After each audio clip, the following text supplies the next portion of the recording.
August 4th, 2023. Homeworld News. Russia Today.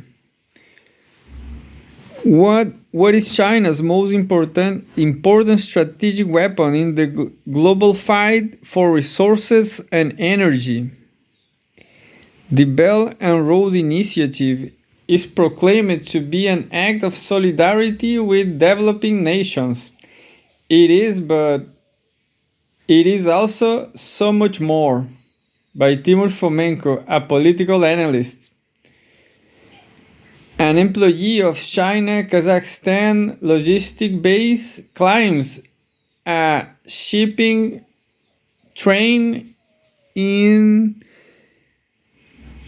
Lianyungang, Jiangsu province, China on September 17, 2021. China's overseas investment in metals and mining set to hit record, declared an article in the Financial Times earlier this week. The piece analyzes how China's investments in the Belt and Road Initiative BRI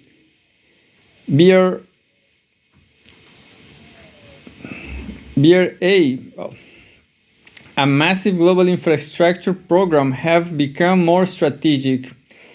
While the FT is notoriously negative about China and spares no opportunity to rush into narratives pertaining to debt traps, claims of corruption, and how dozens of countries are reviewing them, only citing US pressured Italy as an example, nonetheless makes a key point here.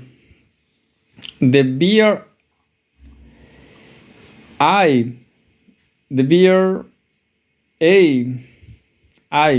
is strategic, but it was never anything else. While China has framed the massive investment scheme as an act of solidarity with developing countries, pledging economic integration and mutual gains, the colossal creation of infrastructure by Beijing in other countries has never been random, discreet, or disorganized.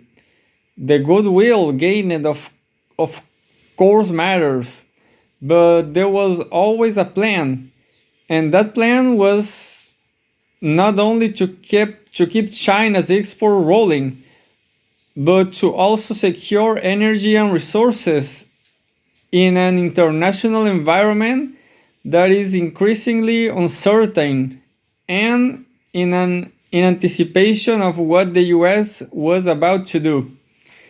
China is the world's largest consumer of energy and natural resources, but has a strategic Achilles heel in that.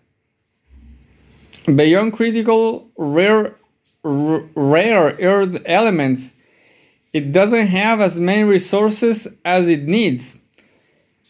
As an industrial giant, China cannot satisfy its own needs for energy, whether it be to power its factories or to fuel its cars.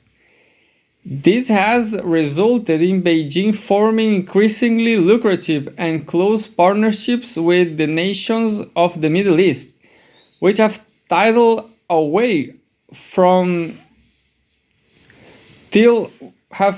away from their traditional patrons in the West accordingly. At the same time, a global competition for natural resources is picking up pace. The US, using the language of supply chain resilience and diversification, is seeking to gain control over resources it deems strategically critical, such as lithium and many other metals and minerals. The US wants to dominate all of these global supply chains and eventually isolate China from them, leading to a competition regarding investments throughout the world. Supply chains are no longer globalized but are being carved up to fit the strategic needs of individual countries that want to be self-sufficient should a military crisis emerge. Consequently, this military factor is a huge dynamic in China's strategic thinking, given that its imports of materials and energy have been reliant on crossing through areas which are now being contested by the US, including the South China Sea, East China Sea, and the Indian Ocean. Washington is attempting to comprehensively encircle China's periphery. The BBC applauded this as an arc of bases around China, with the US having recently gained access to even more military sites in the Philippines.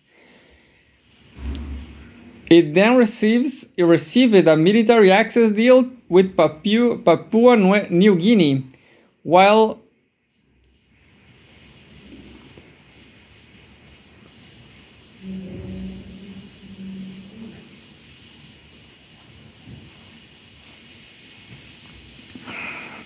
baking the full rearmament of Japan and placing more weapons on the Korean Peninsula.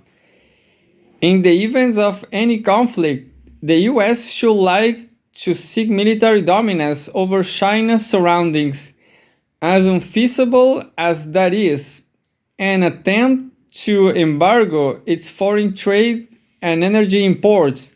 How did the British Empire triumph over Germany twice? The answer is through naval supremacy, by blocking Berlin's access to the Atlantic and Mediterranean and crippling it with attrition in the long run. China's eastern periphery is similarly vulnerable.